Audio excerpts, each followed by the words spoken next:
दलित महिला के साथ दुष्कर्म का मामला और मंत्री प्रताप सिंह खाचरियावास प्रेस कॉन्फ्रेंस करते हुए नजर आए। क्या कुछ कह रहे हैं सुनिए सर। दंगा वो तो किसी भी कीमत पर दंगा फसाद करवाती है और धार्मिक यात्राओं में यदि कोई पार्टी दंगे फसाद कराए, माहौल बिगाड़े, जिस राजस्थान में वो रहते हैं, जिस राजस्थान की रोटी खाते हैं, उसी राजस्थान में बीजेपी हर शहर में दंगा फैलाने की कोशिश करती है। बीजेपी के मन में कहीं ऐसी भावना नहीं है कि दंगे से बचा जाए। बीजेपी के मन में एक ही भावना है कि दंगा फैलाया जाए। तो बीजेपी अपनी तरफ से कोई कसर नहीं रख रही कि चुनाव जीतने के लिए उनके पास कोई मंत्र नहीं है। मंत्र एक ही है, दंगा फैलाओ और चुनाव जीतो।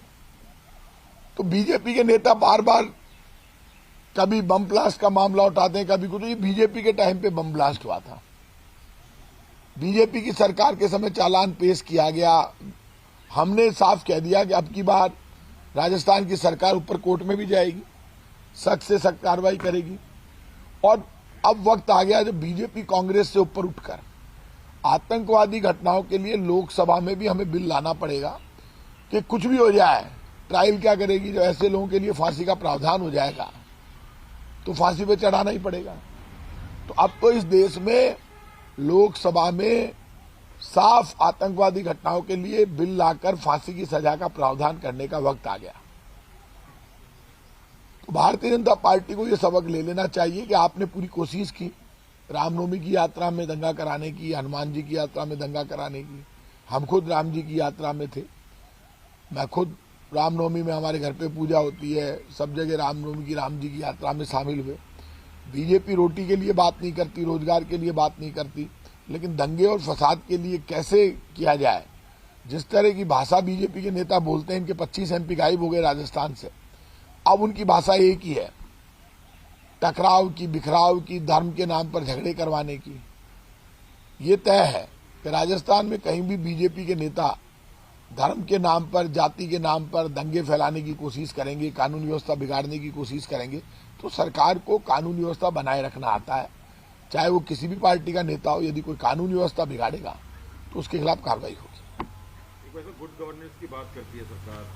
कल जो है पीलीभंगा से कुछ लोग आए हैं पैदल, वहाँ से पैदल आए हैं और राजेंद्र राठौड़ से मिले। उनका ये कहना है कि हम दानका समाज से हैं और पिछले 3 साल से हमारा जाति का सर्टिफिकेट नहीं बन रहा है। वो कह रहे हैं कि मुख्यमंत्री के वोटर नहीं है क्या, इसलिए हमारा नहीं बन रहा है। और 3 साल से बहुत समस्या आ रही है उनको, ना तो एडमिशन हो पा रहा है, ना और कोई सरकारी सेवा का लाभ मिल पा रहा है उनको। मेरी जानकारी में ये मामला नहीं है। गंगानगर का कौन लोग आए, मेरे से नहीं मिले।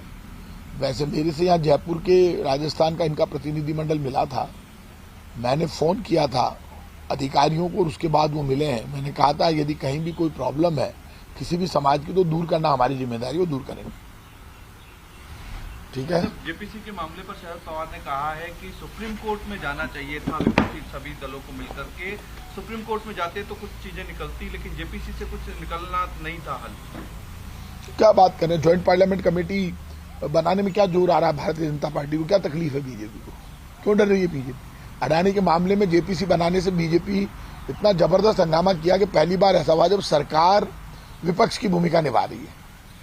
राहुल गांधी, कांग्रेस और 18 दल बार बार कह रहे हैं कि ज्वाइंट पार्लियामेंट कमेटी बनाओ, अडानी घोटाले की जांच करा लो। घोटाला तो हुआ है, लोगों के लाखों करोड़ रुपए डूब गए, तो ये तो आप सब जानते हो।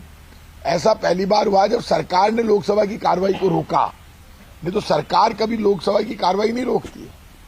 पहली बार सरकार लोकसभा की कार्रवाई रोक रही है। ज्वाइंट पार्लियामेंट कमेटी के मुद्दे पर बीजेपी डॉक पर आई है, सुन लेना आप।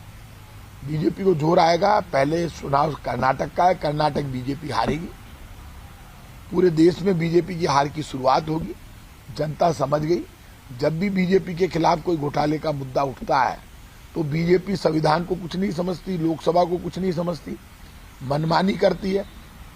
और जो अपोजिशन पार्टी के नेता हैं उनके खिलाफ एजेंसियों को लगाकर, डराकर देश का माहौल बदलने की कोशिश करती है। आप दूसरी कार्रवाइयों के जरिए जब जब देश में माहौल ध्यान डाइवर्ट करने की कोशिश करोगे, जनता का ध्यान डाइवर्ट नहीं होगा, जनता में ज्यादा रिएक्शन खड़ा होगा। तो इस बार अडानी के मुद्दे पर बहुत जबरदस्त रिएक्शन है लोगों में, सब जानते हैं। और बीजेपी कुछ भी कर ले, बीजेपी बचने वाली नहीं है। लोगों में बीजेपी की पोल खुल चुकी है। लोग जान गए कि बीजेपी को ना गरीबी से मतलब है, ना भूख से, ना दर्द से, ना बेरोजगारी से। बीजेपी को किसी भी प्रकार से वोट के एजेंडे पर काम करना है, उसके लिए बीजेपी किसी भी हद तक जा सकती है और वही प्लानिंग बीजेपी राजस्थान में कर रही है, वही प्लानिंग हर स्टेट में कर रही है। तो बीजेपी का जो एजेंडा है वो पब्लिक वेलफेयर और डेवलपमेंट का नहीं है। बीजेपी का एजेंडा सनसनी पैदा करके, माहौल क्रिएट करके सनसनी का, कि देखिए देश में क्या हो रहा है, सावधान हो जाइए।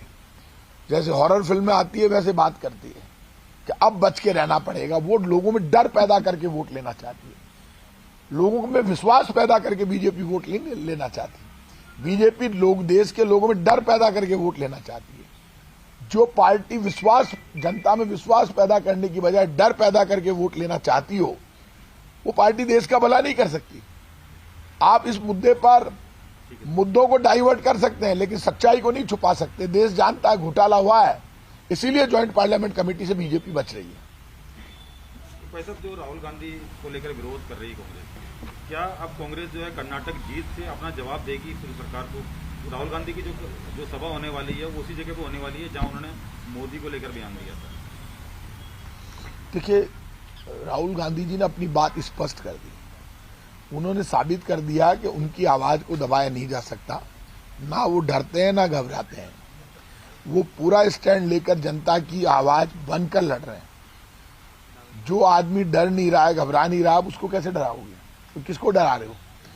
उस इंदिरा गांधी के पोते को जिसने 24 303 की गोलियां खा ली लेकिन पंजाब में आतंकवाद खत्म कर दिया।